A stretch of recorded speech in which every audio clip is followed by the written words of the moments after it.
Assalamualaikum warahmatullahi wabarakatuh. Salam sehat dan salam sejahtera bagi kita semuanya.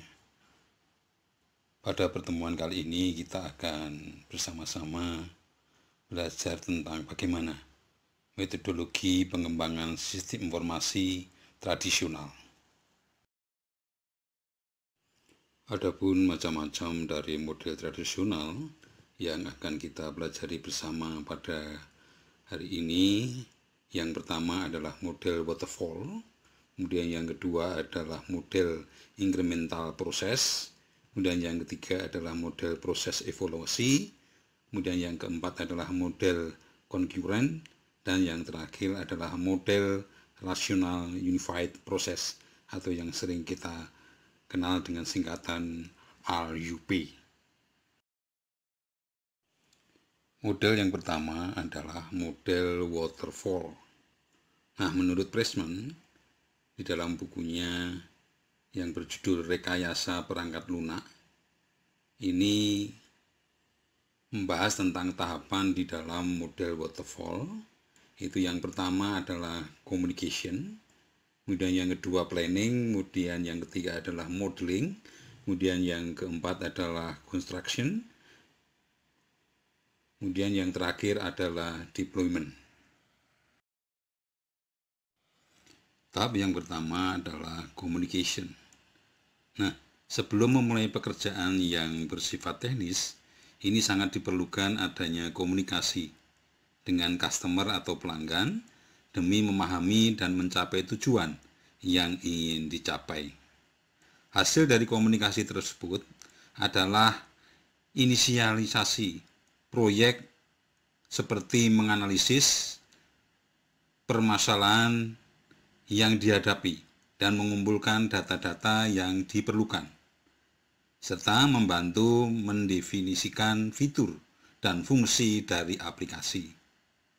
Pengumpulan data-data tambahan bisa juga ini kita ambil dari jurnal atau mungkin artikel, paper, dan internet atau sumber referensi yang lainnya. Kemudian yang kedua, ini adalah tahapan planning atau perencanaan. Adalah tahapan perencanaan yang menjelaskan tentang estimasi tugas-tugas teknis yang akan dilakukan, risiko-risiko yang dapat terjadi, kemudian sumber daya yang diperlukan dalam membuat sistem, produk kerja yang ingin dihasilkan, demikian juga penjadwalan kerja yang akan dilaksanakan dan tracking proses pengerjaan sistem yang akan dilakukan. Sedangkan tahap yang ketiga adalah modeling. Tahapan ini adalah tahap perancangan dan pemodelan arsitektur sistem yang berfokus pada perancangan struktur data, arsitektur software, tampilan interface, dan algoritma program yang dirancang. Adapun tujuannya adalah untuk lebih memahami gambaran besar dari apa yang akan dikerjakan. Kemudian tahapan yang keempat adalah construction. Tahapan ini merupakan proses penerjemahan bentuk desain menjadi kode atau bentuk bahasa yang dapat dibaca oleh mesin. Setelah pengkodian selesai, dilakukan pengujian terhadap sistem dan juga kode yang sudah dibuat. Adapun tujuannya adalah untuk menemukan kesalahan yang mungkin terjadi untuk nantinya diperbaiki kembali. Kemudian yang terakhir, yang kelima adalah deployment. Tahapan ini merupakan tahapan terakhir dan merupakan tahapan implementasi software ke user atau customer. Perbaikan software, kemudian juga evaluasi software dan pengembangan software berdasarkan umpan balik yang diberikan agar sistem dapat tetap berjalan dan berkembang sesuai dengan fungsinya. Nah, ini merupakan gambar model variasi waterfall atau sering kita kenal dengan model V. Nah, ini merupakan perluasan model waterfall dan tahapannya mirip dengan model waterfall. namun prosesnya ini dilakukan dengan bercabangan. Berikut adalah tahapan model V. Yang pertama adalah recruitment analysis dan acceptance testing. Tahapan ini sama seperti yang terdapat dalam model waterfall. Dan keluaran dari tahapan ini adalah berupa dokumentasi kebutuhan pengguna, customer atau user. Acceptance testing ini merupakan tahapan yang akan mengkaji apakah dokumentasi yang dihasilkan tersebut ini dapat diterima oleh para pengguna atau tidak. Tahapan yang kedua adalah sistem design dan sistem testing. Dalam tahapan ini, analisis sistem mulai merancang sistem dengan mengacu pada dokumentasi kebutuhan pengguna yang sudah dibuat pada tahap sebelumnya. Adapun keluaran dari tahapan ini adalah spesifikasi software atau perangkat lunak yang meliputi organisasi, sistem secara umum, kemudian struktur data, dan yang lainnya. Setelah itu, tahap ini juga menghasilkan contoh tampilan window dan juga dokumentasi teknik yang lain seperti entity diagram dan data dictionary. Yang ketiga adalah arsitektur desain dan integration testing. Ini sering juga disebut dengan high level design. Dasar dari pemilihan arsitektur yang akan digunakan berdasarkan kepada beberapa hal, seperti halnya pemakaian kembali tiap modul, ketergantungan tabel dalam basis data, kemudian hubungan antar interface, detail teknologi yang akan dipakai. Tahapan yang keempat adalah modul desain dan unit testing. Sering juga disebut sebagai low level design. Perancangan ini dipecah menjadi modul-modul yang lebih kecil. Dan setiap modul tersebut diberi penjelasan yang cukup untuk memudahkan programmer melakukan coding. Tahapan ini menghasilkan spesifikasi program seperti fungsi dan logika tiap modul. Kemudian adanya pesan kesalahan atau error, kemudian proses input-output untuk tiap modul, dan lain sebagainya. Sedangkan yang terakhir, yang kelima adalah coding. Dalam tahap ini dilakukan pemrograman terhadap setiap modul yang sudah dibentuk. Model berikutnya adalah model incremental process. Berikut gambar model incremental process. Yang namanya increment, maka ada peningkatan di sana dari increment 1, increment 2, kemudian increment 3, dan seterusnya sampai increment N. Model ini merupakan gabungan dari elemen aliran proses linier dan paralel. Dan setiap urutan linier ini menghasilkan peningkatan yang dapat dikirim, delivery, dari perangkat lunak dengan cara yang mirip dengan peningkatan yang dihasilkan oleh aliran proses evolusi. Adapun tahapan model incremental process itu adalah sebagai berikut. Yang pertama, kombinasikan elemen-elemen dari waterfall dengan sifat iterasi atau perulangan. Elemen-elemen dalam waterfall dikerjakan dengan hasil berupa produk dengan spesifikasi tertentu. Kemudian proses dimulai dari fase pertama hingga akhir dan menghasilkan produk dengan spesifikasi yang lebih lengkap dari yang sebelumnya. Demikian seterusnya, ini hingga semua spesifikasi memenuhi kebutuhan yang ditetapkan oleh pengguna atau user. Kemudian yang kedua, produk hasil increment pertama biasanya produk inti atau core product, yaitu produk yang memenuhi kebutuhan dasar. Produk tersebut digunakan oleh pengguna atau menjalani review atau pengecekan secara detail. Hasil review tersebut menjadi bekal untuk pembangunan pada increment berikutnya. Hal ini terus dikerjakan sampai produk yang komplit dihasilkan.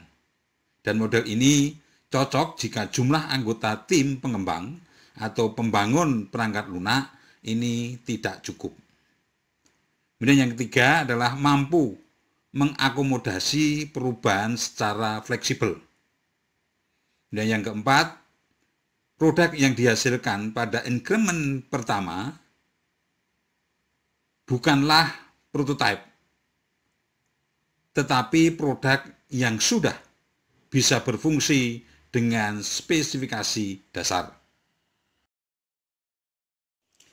Model berikutnya adalah model proses evolusi. Model ini bersifat interaktif atau perulangan.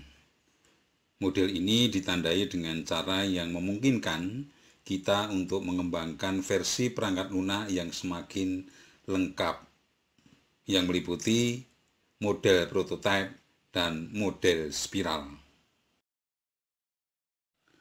Dalam model prototipe ini merupakan siklus yang tidak pernah berhenti di dalam tahapan yang dilakukan di sana. Dari komunikasi, kemudian kita lakukan quick plan, kemudian kita lakukan juga modeling quick design, kemudian kita bisa lakukan construction of prototype, kemudian yang terakhir adalah deployment delivery dan feedback. Nah, ini terus dikomunikasikan, terus siklus ini tidak pernah berhenti. Jadi model prototype ini siklus yang tidak pernah berhenti dari komunikasi sampai kepada deployment. Berikut tahapan model prototype. Yang pertama adalah mendengarkan customer atau pelanggan. Pada tahapan ini dilakukan pengumpulan kebutuhan dari sistem dengan cara mendengar kebutuhan dari pelanggan. Untuk membuat suatu sistem yang sesuai dengan kebutuhan, maka harus diketahui terlebih dahulu bagaimana sistem yang sedang berjalan untuk kemudian mengetahui masalah yang terjadi. Kemudian yang kedua, ini adalah merancang dan membuat prototipe. Pada tahapan ini dilakukan perancangan dan pembuatan prototipe sistem. Prototipe yang dibuat ini disesuaikan dengan kebutuhan sistem yang telah didefinisikan sebelumnya dari kebutuhan pelanggan atau pengguna. Adapun tahapan yang ketiga adalah uji coba atau testing. Pada tahapan ini, prototipe dari sistem ini diuji coba oleh pelanggan atau pengguna atau user. Kemudian dilakukan evaluasi apakah ada kekurangan-kekurangan dari kebutuhan pelanggan. Nah, kemudian pengembangan ini dilakukan kembali setelah mendengarkan keluhan dari pelanggan untuk memperbaiki prototipe yang ada. Nah, sedangkan ini model spiral. Tahapannya bersama dengan yang lainnya, yaitu komunikasi, planning, kemudian modeling, construction, kemudian yang terakhir adalah deployment. Cuman kaitannya dengan tahapannya ini digambarkan secara melingkar atau spiral. Nah, ini merupakan fase atau tahapan dari model spiral. Yang pertama adalah communication, kemudian yang kedua adalah planning, yang memuat estimasi, scheduling, risk analysis. Kemudian yang berikutnya adalah modeling, di mana ini merupakan analisis desain. Kemudian construction, ini merupakan coding dan testing. Kemudian yang terakhir adalah deployment, yang merupakan delivery dan feedback. Di mana setiap loop atau perulangan ini dibagi menjadi beberapa sektor. Yang pertama adalah objective setting, yaitu menentukan tujuan. menentukan tujuan dari fase yang ditentukan. Batasan-batasan pada proses dan produk sudah diketahui. Perencanaan sudah disiapkan, resiko dari proyek sudah diketahui. Kemudian alternatif strategi sudah disiapkan berdasarkan resiko-resiko yang diketahui dan sudah direncanakan. Dan yang kedua adalah risk assessment and reduction. Penanganan dan pengurangan resiko. Di mana setiap resiko ini dianalisis secara detail pada sektor ini. Langkah-langkah penanganan dilakukan, misalnya membuat prototipe untuk mengetahui ketidakcocokan kebutuhan, dan lain sebagainya. Kemudian yang ketiga adalah development and validation, yaitu pembangunan dan pengujian. Setelah evaluasi resiko, maka model pengembangan sistem dipilih. Misalnya jika risiko user interface dominan, maka membuat prototipe user interface. Dan jika bagian keamanan yang bermasalah, maka menggunakan model formal dengan perhitungan matematis. Dan jika masalahnya adalah integrasi sistem, model waterfall lebih cocok. Kemudian yang keempat adalah planning. Proyek dievaluasi atau ditinjau ulang dan diputuskan untuk terus ke fase loop atau perulangan selanjutnya atau tidak. Jika dilanjutkan ke fase berikutnya, rencana untuk looping selanjutnya akan dilakukan. Model berikutnya adalah model konkuren. Nah, ini gambarnya. Ini mohon dipelajari untuk kaitannya dengan tahapan-tahapan yang saling terkait, ya, tahapan satu dengan yang lainnya. Nah, pemodelan konkuren ini mendefinisikan serangkaian acara yang akan memicu transisi dari negara ke negara untuk masing-masing kegiatan rekayasa perangkat lunak, tindakan atau tugas. Pemodelan konkuren ini berlaku untuk semua jenis pengembangan perangkat lunak dan memberikan gambaran yang akurat tentang keadaan proyek, di mana setiap kegiatan, tindakan, atau tugas pada jaringan berjalan bersamaan dengan kegiatan, tindakan, atau tugas yang lainnya. Event yang dihasilkan pada satu titik dalam memicu transisi jaringan proses antara stage. Model yang terakhir adalah model rasional unified process, atau kita sering kenal dengan nama model RUP. Ini berikut gambarnya yang memuat tentang tahapan-tahapan di dalam model rasional unified process ini, yaitu yang pertama inception, kemudian elaboration, contraction, dan yang terakhir adalah transition. Tahapan yang pertama adalah inception. Tujuan dari fase awal adalah untuk membangun kasus bisnis untuk sebuah sistem. Kita harus mengidentifikasikan semua entitas eksternal, yaitu orang dan sistem, yang akan berinteraksi dengan sistem dan menentukan interaksi tersebut. Kemudian menggunakan informasi ini untuk menilai kontribusi yang diberikan sistem kepada bisnis. Jika kontribusi ini kecil, maka proyek dapat dibatalkan setelah fase ini. Kemudian yang kedua adalah elaboration. Tujuan fase elaborasi adalah untuk mengembangkan pemahaman masalah domain, membangun kerangka kerja arsitektur untuk sistem, kemudian mengembangkan rencana proyek, dan mengidentifikasi risiko proyek utama. Setelah menyelesaikan fase ini, kita harus memiliki model persyaratan untuk sistem, yang mungkin berupa serangkaian kasus penggunaan UML, deskripsi arsitektur, dan rencana pengembangan untuk perangkat lunak. Kemudian tahapan yang ketiga adalah construction. Tahap konstruksi ini melibatkan desain sistem, pemrograman, dan pengujian sistem. Bagian dari sistem dikembangkan secara paralel dan terintegrasi selama fase ini.